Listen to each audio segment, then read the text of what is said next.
Bismillahirrahmanirrahim. Assalamualaikum warahmatullahi wabarakatuh. Innal hamdalillah nahmaduhu wa nasta'inuhu wa nastaghfiruh wa natubu ilaihi wa na'udzu billahi min syururi anfusina wa min sayyiati a'malina may yahdihillahu fala mudhillalah wa may yudlil fala hadiyalah. Asyhadu an la ilaha illallah wahdahu la syarikalah wa asyhadu anna Muhammadan abduhu wa rasuluh. Qala Allahu azza wa jalla, a'udzu billahi minasyaitonir rajim.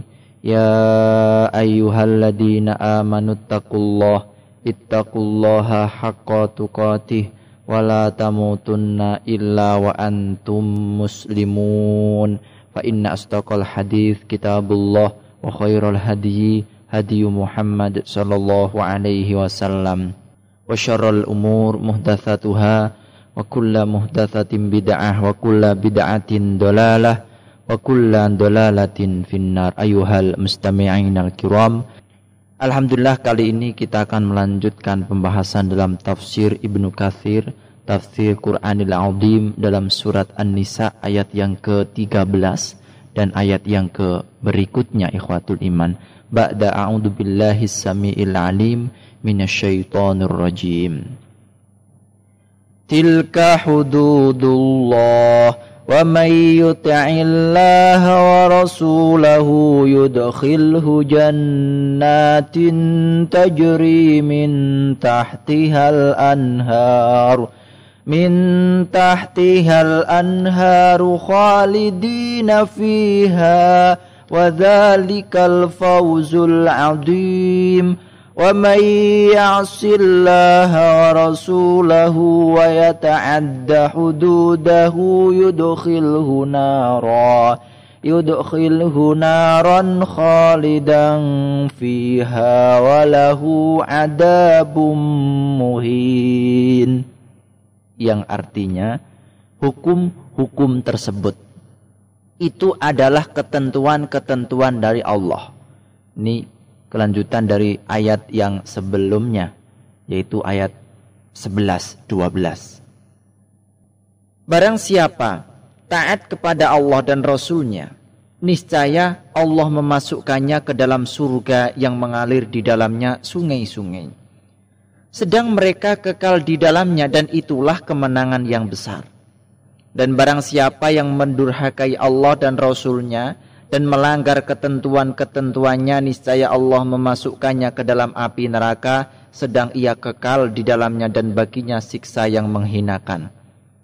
Ayuhal muslimun, berbagai ketentuan dan ukuran ini yang dijadikan Allah Subhanahu wa ta'ala untuk ahli waris sesuai dengan kekerabatan mereka kepada si mayit dan kebutuhan mereka kepadanya, serta rasa kehilangan mereka dengan kepergiannya merupakan batas-batas yang ditetapkan Allah. Maka janganlah kalian melampaui batas atau melanggarnya.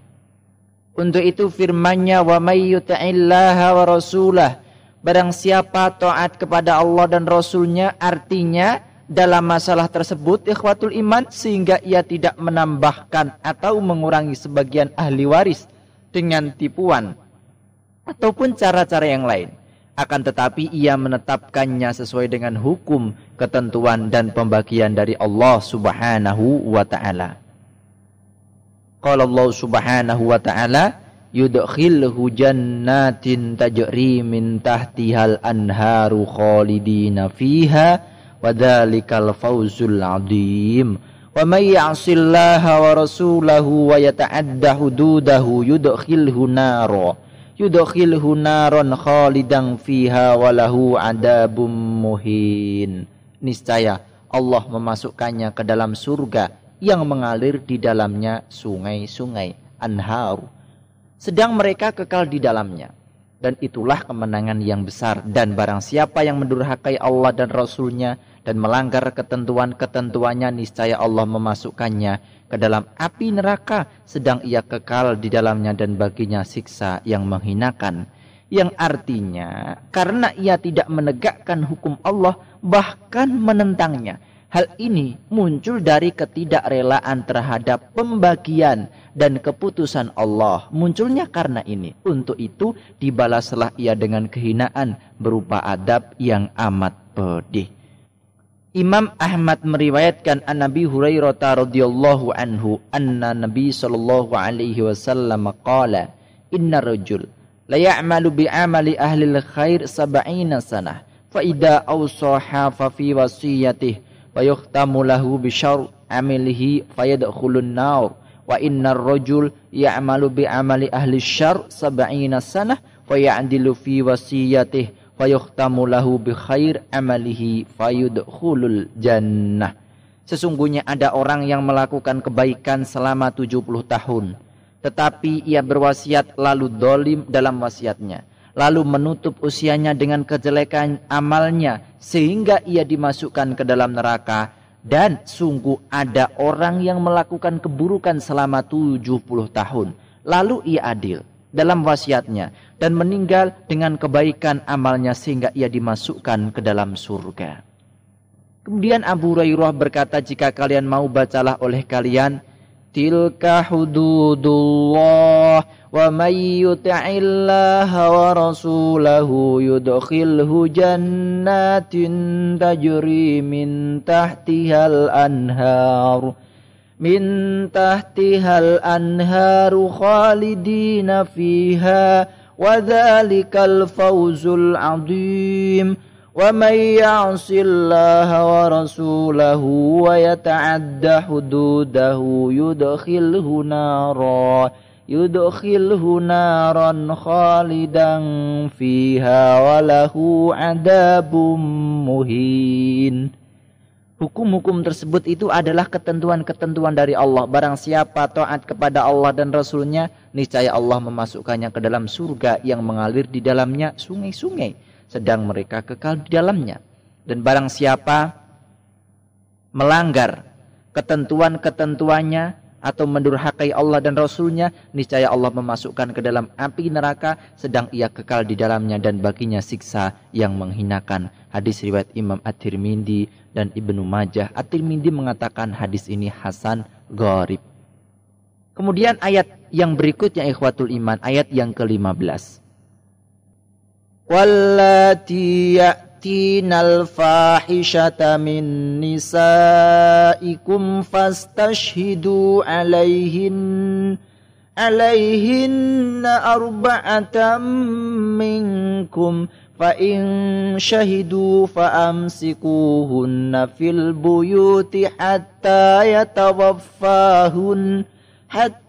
yatawaffahunna al-mautu aw yaj'alallahu lahunna sabila walladani ya'tiyaniha minkum fa'adhuhuma fa in taba wa aslaha fa'aridu anhuma innallaha kana tawwabar rahima. Dan terhadap para wanita yang mengerjakan perbuatan keji, hendaklah ada 4 orang saksi. Hendaklah ada 4 orang saksi di antara kamu yang menyaksikannya. Kemudian apabila mereka telah memberi persaksian, ikhwatul iman, maka kurunglah mereka wanita-wanita itu dalam rumah sampai mereka menemui ajalnya atau sampai Allah memberi jalan yang lain kepadanya. Dan terhadap 2 orang yang melakukan perbuatan keji di antara kamu, maka berilah hukuman kepada keduanya. Kemudian jika keduanya bertaubat dan memperbaiki diri, maka biarkanlah mereka. Sesungguhnya Allah Maha penerima taubat dan lagi Maha penyayang. Ya, Maha penerima taubat lagi Maha penyayang. Di masa permulaan Islam, jika seorang wanita terbukti telah melakukan perbuatan berzina dan hal itu dikuatkan oleh saksi yang adil, maka sebagai hukumannya ia harus ditahan di rumah dan tidak dibolehkan keluar hingga menemui ajalnya. Allah Subhanahu wa ta'ala berfirman, wallati ya'tinal fahishata min nisaikum. Dan terhadap para wanita yang mengerjakan perbuatan keji yaitu zina, pada kelanjutan ayat ini, fastashhidu alaihinna arba'atan minkum fa in syahidu fa amsikuhunna fil buyuti hatta yatawaffahunna. hatta yatawaffahunnal mautu aw yaj'alallahu lahunna sabila. Hendaklah ada 4 orang saksi di antara kamu yang menyaksikannya. Kemudian apabila mereka telah memberi persaksian, maka kurunglah mereka wanita-wanita itu dalam rumah sampai mereka menemui ajalnya, atau sampai Allah memberi jalan yang lain kepadanya. Lah, jalan lain yang diberikan oleh Allah itu adalah ayat yang menasahnya. Ya ikhwatul iman, jalan lain yang diberikan oleh Allah itu adalah ayat yang menasahnya. Ibnu Abbas radhiyallahu anhuma berkata, dahulu hukumnya demikian hingga Allah menurunkan surat An-Nur yang menghapus dengan hukuman jilid atau cambuk dan rajam. Hal tersebut merupakan perkara yang disepakat. Imam Ahmad meriwayatkan dari Ubadah bin Samit radhiyallahu anhu, ia berkata, apabila wahyu turun kepada Rasulullah alaihi salatu wassalam, hal itu sangat tampak dan berbekas pada beliau. Terasa berat oleh beliau hal itu dan berubah wajahnya. Lalu pada suatu hari Allah subhanahu wa ta'ala menurunkan sebuah ayat kepadanya di saat telah hilang kesusahan beliau. Maka beliau bersabda, khudu anni qad ja'alallahu lahunna sabila. Al-thayyib bil-thayyib wal-bikr bil-bikr. Al-thayyib jaldu mi'atin warujmun bil-hijarah. Wal-bikr jaldu mi'atin thumma nafyu sanatin. Ambillah oleh kalian dariku, Allah telah menjadikan jalan keluar bagi mereka duda dengan janda serta berjaga dengan perawan. Duda atau janda adalah hukum jilid 100 kali dan dirajam dilempari dengan batu. Sedangkan berjaga atau perawan adalah hukum cambuk 100 kali dan diasingkan selama 1 tahun. Riwayat Imam Muslim, Ashabus Sunan dari riwayat Ubadah bin Samit dari Nabi SAW. At-Tirmidzi berkata hasan sahih.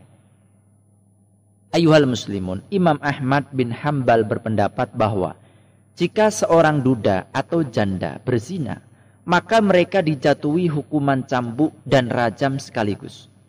Berbeda dengan jumhur ulama, menurut mereka duda atau janda yang berzina hanya dirajam tanpa dicambuk. Karena Nabi SAW hanya menjatuhkan hukuman rajam kepada Ma'iz al-Ghamidiyah dan orang-orang Yahud dan tidak mencambuk mereka sebelumnya. Hal ini hukuman cambuk bagi mereka bukanlah suatu kebajikan. Bahkan hukumnya telah dinasakh. Wa'alam. Firmannya walladani ya'tiyaniha minkum fa'aduhuma. Dan terhadap 2 orang yang melakukan perbuatan keji di antara kamu, maka berilah hukuman kepada keduanya. Artinya, hukumlah kedua orang yang melakukan perbuatan keji. La Ibnu Abbas radhiyallahu anhuma, Sa'id bin Jubair radhiyallahu anhu dan lain-lain berkata, yaitu dengan mencaci, mencela dan memukulnya dengan sandal. Demikianlah hukum yang berlaku pada mulanya hingga Allah menasakhnya, menghapuskannya dengan cambuk dan rajam. Ikrimah atau Al-Hasan dan Abdullah bin Katsir berkata ayat ini turun untuk laki-laki dan wanita yang berzina. Lah para penulis kitab Sunan menceritakan, meriwayatkan secara marfu dari Ibnu Abbas radhiyallahu anhuma, yang berkata, Rasulullah sallallahu alaihi wasallam bersabda, "Man ra'aitumuhu ya'malu amala qaumi Lut faqtulu al-fa'il wal maf'ul bih." Barang siapa di antara kalian yang melihat seseorang melakukan perbuatan kaum Lut, maka bunuhlah pelaku dan objeknya. Fa in taba wa aslaha, kemudian jika keduanya bertaubat dan memperbaiki diri, artinya jika keduanya menjauhkan diri dan berhenti dari perbuatan keji tersebut, lalu memperbaiki diri dan mengerjakan amal-amal soleh, fa'aridu anhuma, maka biarkanlah mereka. Artinya setelah itu janganlah kalian menghinanya dengan kata-kata yang keji, karena orang yang bertaubat dari suatu dosa adalah seperti orang yang tidak memiliki dosa. Dan pada penghujung ayat ini Allah Ta'ala berfirman, Innallaha kana tawwaban rahima. Sesungguhnya Allah maha penerima taubat lagi maha penyayang. Wa fis sahihain idza zanat amatu ahadikum falyajlidha al-had wala yutharrib 'alaiha. Apabila budak wanita salah seorang kalian berzina, maka berlakukanlah hukuman cambuk kepadanya dan jangan menghinanya. Artinya janganlah mencela apa yang dilakukannya setelah mendapatkan hukuman yang menjadi penghapus bagi dosanya. Ikhwatul iman, ayat yang berikutnya, ayat ke-17 dan ke-18. A'udzu billahi minasyaitonir rajim. Innamat taubatu 'ala Allahi lilladina ya'maluna as-su'a bijahalatin thumma yatubuna min qaribin faulaika yatubullahu 'alaihim wa kana Allahu 'aliman hakima. Walaisatit taubatu lilladina ya'maluna as-sayyi'ati hatta idza hadara ahadahumul maut